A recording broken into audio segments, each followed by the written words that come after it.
estas pueden ser mis últimas palabras porque estoy aquí debajo, tengo la calva apuntando a Audrey 2 de la tienda de los horrores, así que seré breve y rápido. Penúltimo día de Isla Calavera, hoy tenemos Cine Asia, vamos a hablar con ellos. Unos traen del cine asiático coreano a España a través de Cataluña, y después tenemos a Joe Dante, que es el plato fuerte de la noche, director de Exploradores, el chip prodigioso, un montón más. Vamos a hablar con todos ellos, espero, y nos vemos en un ratito en este penúltimo día. Está acabando ya, está acabando ya.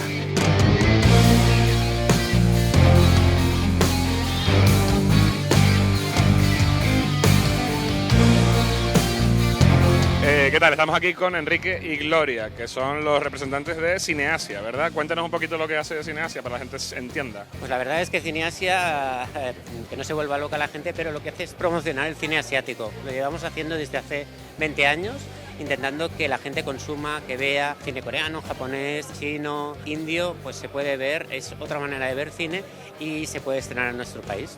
Eso yo iba a decir, que han apostado al caballo ganador, porque ahora te metes en Netflix, por ejemplo, y es muchísimas películas japonesas y coreanas, hay un boom de eso, y en ciencia ficción sobre todo, ¿no? Como los coreanos se han vuelto locos con eso.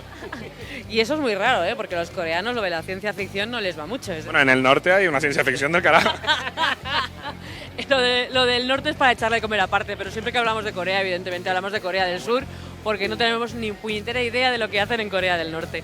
Y es muy raro lo de la ciencia ficción, ahora que lo dices, porque no son muy dados a la labor ni de la ciencia ficción ni del terror. Pero bueno, este año, pues mira, Concrete Utopía, Sleep, hay un montón de películas que se han estrenado en diferentes festivales procedentes de Corea. Y es verdad que las plataformas le han dado vida de una manera bestial.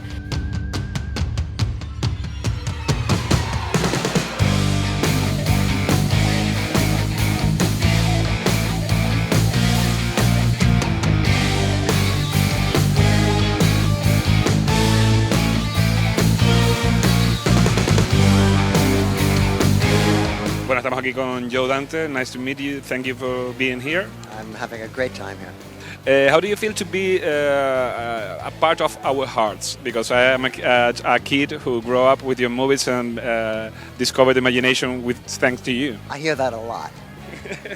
Because it's true. Most of my fans were 7 years old when they saw my movies for the first time, and most of my fans today are still 7 years old. And how does it feel to be like, or you don't think about it? You never expect it. You never have any idea. You make these things, you hope somebody will remember them, and then it turns out that they did. In Explorers, that's one of my favorite movies of you. The ship, the door of the ship is the door of a washing machine. I tried to do that with my brother when I was a child. That was an idea that goes suddenly, or was like a game of you when you was a child? No, I always hoped to meet aliens. Every child does. But the idea of turning everyday objects into something that you could go into space with, it was, it's a very childish idea.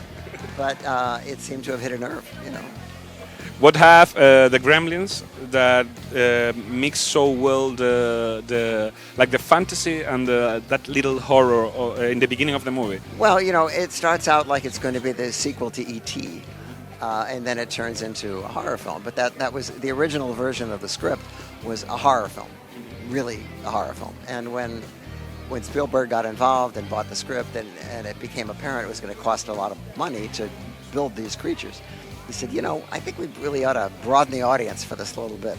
So it became, the first half is the charming Frank Capra fantasy, and the second half is like The Blob.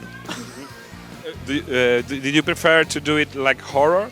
Or are you happy with it? I'm happy with the way it turned out. I think listen, if it wasn't for that movie, I wouldn't have had a career.